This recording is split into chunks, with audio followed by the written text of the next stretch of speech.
Hi friends, mister app Kannada YouTube ಚಾನಲ್ಗೆ ಸ್ವಾಗತ. ನಾವು ಬಂದಿದ್ದೀವಿ ಇವತ್ತು ಮಂಡ್ಯ ಜಿಲ್ಲೆಯ ನಾಗಮಂಗಲದಲ್ಲಿರುವಂಥ ಶ್ರೀ ಸೋಮಕೇಶವ ಸ್ವಾಮಿ ದೇವಸ್ಥಾನ ನೋಡೋಕ್ಕೆ. ಈ ದೇವಸ್ಥಾನವು ಶ್ರೀರಂಗಪಟ್ಟಣ ಮತ್ತು ಸಿರಾಗ್ ಹೋಗುವಂಥ ಹೆದ್ದಾರಿಯಲ್ಲಿ ಐತಿಹಾಸಿಕವಾಗಿ ಮಹತ್ವ ಪಡೆದಿರುವಂಥ ಈ ಪಟ್ಟಣ ಮೈಸೂರಿನಿಂದ 67 ಕಿಲೋಮೀಟರ್ ದೂರದಲ್ಲಿರುತ್ತೆ. ಈ ದೇವಸ್ಥಾನವನ್ನು ಹೊಯ್ಸಳರು 12ನೇ ಶತಮಾನದಲ್ಲಿ ನಿರ್ಮಾಣ ಮಾಡ್ತಾರೆ. ಹೊಯ್ಸಳರ ರಾಜ ವಿಷ್ಣುವರ್ಧನ ಆಳ್ವಿಕೆಯಲ್ಲಿ ಈ ನಾಗಮಂಗಲವು ಪ್ರಾಮುಖ್ಯತೆಗೆ ಬರುತ್ತೆ. ಅಂದು ವೈಷ್ಣವ ನಂಬಿಕೆಯ ಪ್ರಮುಖ ಕೇಂದ್ರವಾಗಿಯೂ ಈ ನಾಗಮಂಗಲವು ಗುರುತಿಸಿಕೊಳ್ಳುತ್ತೆ. ವಿಷ್ಣುವರ್ಧನನ ರಾಣಿಯರಲ್ಲಿ ಒಬ್ಬಳಾದ ಬೊಮ್ಮಳಾದೇವಿಯಿಂದ ಪ್ರೋತ್ಸಾಹವನ್ನು ಪಡೆಯುತ್ತೆ.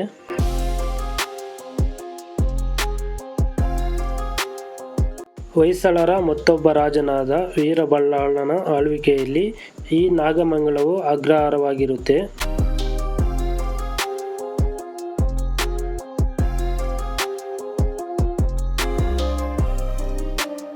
ಇನ್ನು ಈ ದೇವಸ್ಥಾನವನ್ನು 5 ಲಕ್ಷ್ಮಿಯರಿರುವ ಏಕೈಕ ದೇವಸ್ಥಾನ ಅಂತಲೂ ಕರೀತಾರೆ. ಒಳಗಡೆ ವಿಡಿಯೋ ಮಾಡೋಕ್ಕೆ ಅವಕಾಶ ಇದ್ದರೆ ನಿಮಗೆ 5 ಲಕ್ಷ್ಮಿಯರ ದರ್ಶನ ಮಾಡಿಸ್ತೀನಿ. ವಿಡಿಯೋ ಸ್ಕಿಪ್ ಮಾಡಿದಿರ ನೋಡ್ತಾ ಇರಿ. ವಿಡಿಯೋ ನಿಮ್ಗೆ ಇಷ್ಟ ಆಗಿದ್ರೆ ಒಂದು ಲೈಕ್ ಮಾಡಿ. ಹಾಗೆ ಯಾರಾದರೂ ಹೊಸಬ್ರು ನಮ್ಮ ಯೂಟ್ಯೂಬ್ ಚಾನಲ್ ನೋಡ್ತಾ ಇದ್ದರೆ ಚಾನಲ್ಗೆ ಸಬ್ಸ್ಕ್ರೈಬ್ ಮಾಡ್ಕೊಳ್ಳಿ. ಬನ್ನಿ ಈಗ ಒಳಗಡೆ ಹೋಗೋಣ. 3 ಗರ್ಭಗುಡಿಗಳಲ್ಲಿ ಮಧ್ಯದ ಗರ್ಭಗುಡಿಯಲ್ಲಿ 7 ಅಡಿ ಎತ್ತರದ ಸೋಮಕೇಶವ ಸ್ವಾಮಿ ಇರ್ತಾರೆ. ಉತ್ತರ ದಿಕ್ಕಿನಲ್ಲಿ ಲಕ್ಷ್ಮೀ ಸಮೇತ ನರಸಿಂಹಸ್ವಾಮಿ ಇರ್ತಾರೆ. ದಕ್ಷಿಣ ದಿಕ್ಕಿನಲ್ಲಿ ವೇಣುಗೋಪಾಲ ಸ್ವಾಮಿ, ರುಕ್ಮಿಣಿ, ಸತ್ಯಭಾಮೆಯರು ಇರ್ತಾರೆ.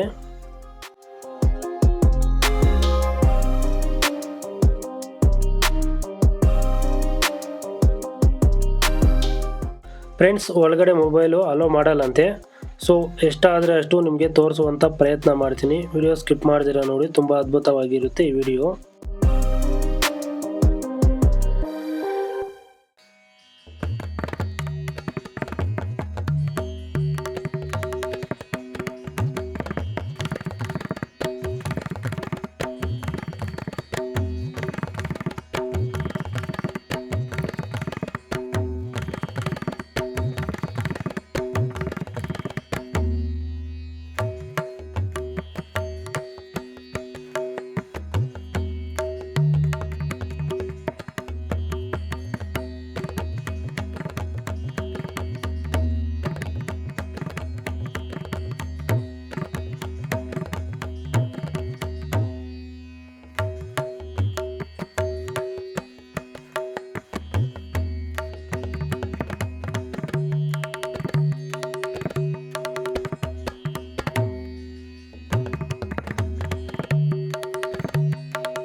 ಫ್ರೆಂಡ್ಸ್, ಈಗ ನಾವು ದರ್ಶನ ಮಾಡಿಕೊಂಡು ಆಚೆ ಬಂದಿದ್ರಿ.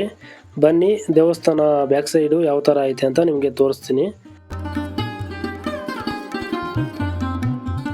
ಮಂಡ್ಯ ಜಿಲ್ಲೆಯಲ್ಲಿ ಇದೇ ಥರ ತುಂಬ ಅದ್ಭುತವಾಗಿರುವಂಥ ದೇವಾಲಯಗಳು ತುಂಬ ಇದ್ದಾವೆ. ಸೊ ಎಲ್ಲ ನಿಮಗೆ ತೋರಿಸುವಂಥ ಪ್ರಯತ್ನ ಮಾಡ್ತೀನಿ ಆದಷ್ಟು. ನಾನು ಕೆಲವೊಂದು ದೇವಸ್ಥಾನಗಳನ್ನು ಆಲ್ರೆಡಿ ಅಪ್ಲೋಡ್ ಮಾಡಿದ್ದೀನಿ. ನೀವು ಯಾರಾದರೂ ನೋಡಿಲ್ಲ ಅಂದರೆ ನಮ್ಮ ಚಾನಲಲ್ಲಿರುತ್ತೆ, ಒಮ್ಮೆ ವಿಸಿಟ್ ಮಾಡಿ.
ನಾವು ಸೋಮಕೇಶ್ವರ ಸ್ವಾಮಿ ದರ್ಶನ ಮಾಡಿಕೊಂಡು ಆಚೆ ಬರ್ತಿದ್ದಂಗೆ ನಮಗೆ ರೈಟ್ ಸೈಡಲ್ಲಿ ಈ ಥರ ಒಂದು ದೇವಸ್ಥಾನ ಸಿಗುತ್ತೆ, ಸುಗ್ರೀವ ದೇವಸ್ಥಾನ. ಬನ್ನಿ ಈಗ ಒಳಗಡೆ ಹೋಗಿ ದರ್ಶನ ಮಾಡ್ಕೊಂಡು ಬರೋಣ. ಅಂದಂಗೆ ನಾನು ಇದೇ ಮೊದಲ ಬಾರಿ ಸುಗ್ರೀವ ದೇವಸ್ಥಾನ ನೋಡ್ತಾ ಇರೋದು. ನೀವೇನಾದರೂ ಇದಕ್ಕೂ ಮುಂಚೆ ನೋಡಿದರೆ ಕಾಮೆಂಟಲ್ಲಿ ತಿಳಿಸಿ.